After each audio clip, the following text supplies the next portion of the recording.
Sa video natin ngayon mga ka-maestro ay pag-usapan pa rin natin itong tungkol sa loan moratorium via refund for 3 months. Ayan. So kahapon nga mga ka-maestro, ano po, bago tayo magkaroon ng holiday break ngayong araw. So ngayong araw po ay April 9, 2026. Ayan, so araw ng kagitingan. Ayan, may post nga ako sa page natin, sabi ko doon ay araw ng kagipitan. Ayan, lalo na po yung mga kamaestro natin dyan na nagkaroon ng problema dito sa loan moratorium ng GSIS. Siyempre, parang araw ng kagipitan po ang nangyari sa atin, ano po mga kamaestro. So, napakarami po, no? Napakarami sa mga kamaestro natin dyan ang maraming hinaing, ano po, tungkol nga dito sa balik ginhawa loan moratorium ng GSIS. Ayan, nagawa natin ng video yan kahapon, ano po, sa channel natin, dito sa channel natin, yung mga issues and concern ano po patungkol nga dito sa balik ginhawa loan moratorium. So napakarami po no, napakarami nag-comment dun sa isang post natin sa YouTube na naging problema nila no, na-approve naman sila.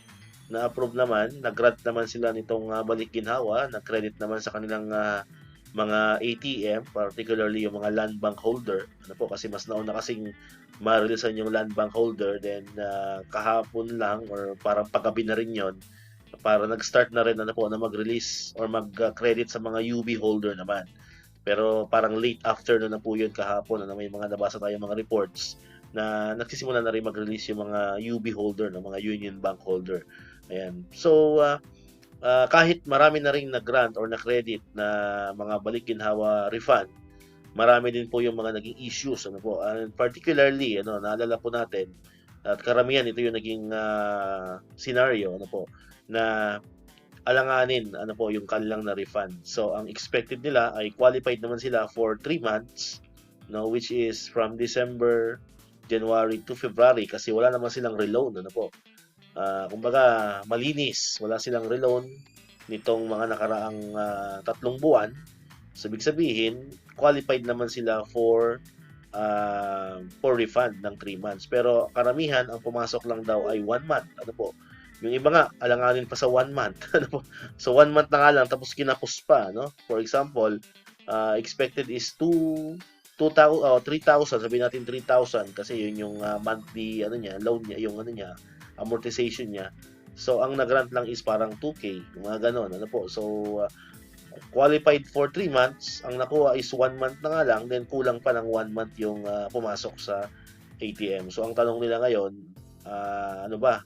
Kumbaga sa ano ay putol-putol ba yung paghulog or pagka-credit sa mga ATM? Bakit gano'n? Ano po? So, hindi rin natin masasagot yan, of course, kasi syempre, ang nakakaalam lang po niyan is yung mga taga GSIS mismo. Kaya i-suggest nga, no, sabi ko nga sa isang vlog natin kahapon, i-suggest na kung gusto niyo talagang malinawan patungkol sa mga ganyang issues, pumunta kayo directly mismo sa GSIS or kung pwede naman mag-email kayo ano po, sa mga official email address lamang po ng GSIS. Pwede rin naman sa mga branches sa inyong mga lugar, ano po.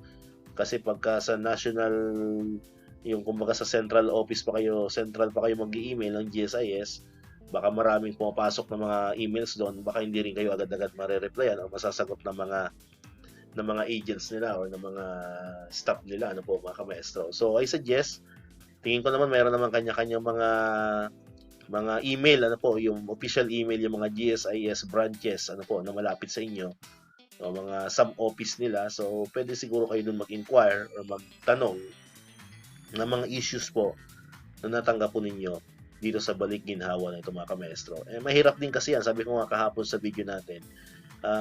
For example, ang nabawa sa inyo is 1 month lang or ang na-credit sa inyo is good for 1 month lang. Tapos pagdating ng oras ay i-extend ang inyong monthly amortization ng 3 months. So, yun ang mahirap, ano po mga kamaestro.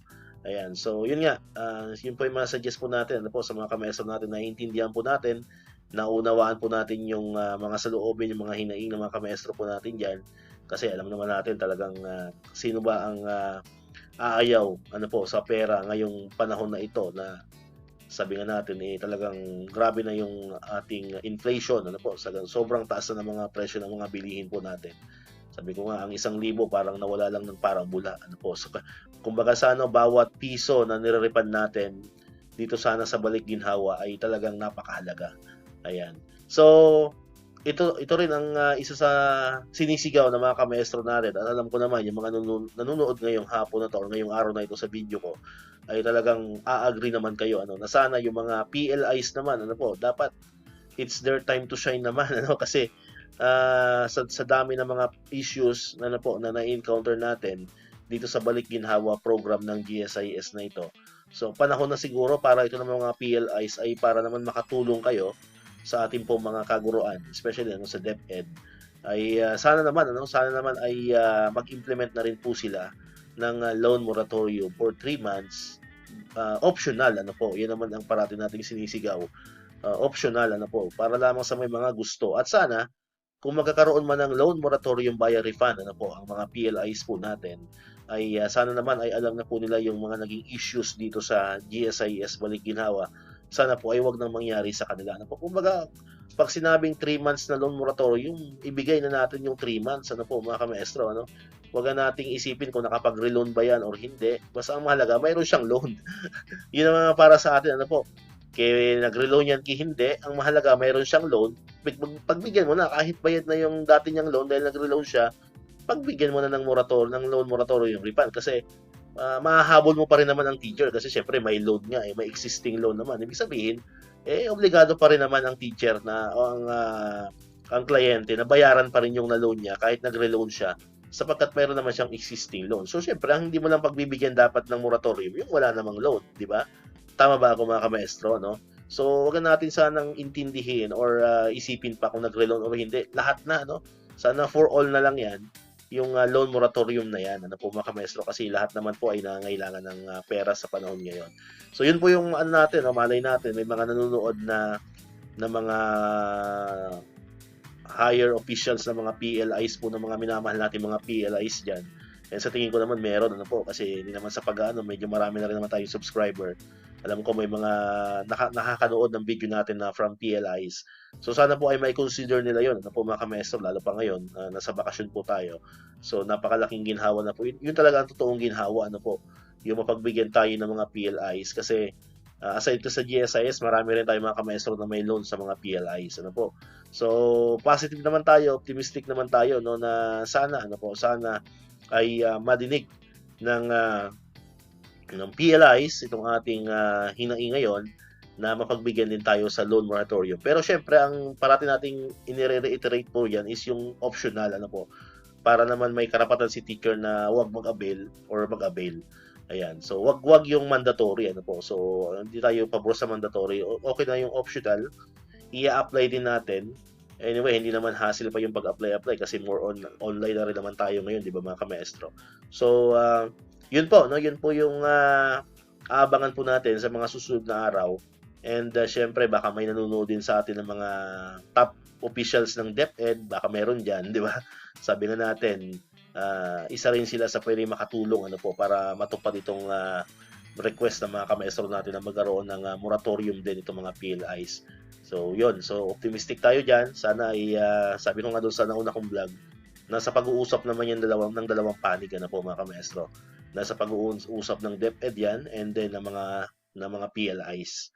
Ang management ng mga PLIs. Ayan. So, yun. So, antay-antayin po natin.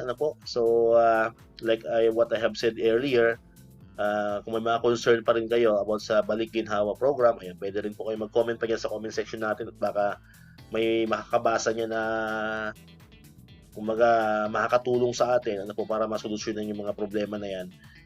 Malaking bagay na rin po yan via this platform sa YouTube, sa Facebook. Ayan, yun po yung kagandahan ngayon kasi meron na tayong YouTube, meron na tayong Facebook, nandito kami mga teacher vlogger. So naipaparating natin via this platform, naipaparating natin yung mga hinaing natin sa mga kinauukulan.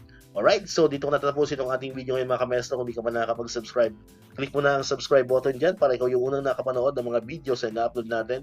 Katulad ito, yung mga updates pa rin about sa loan moratorium and other benefits sa mga teachers and government employees.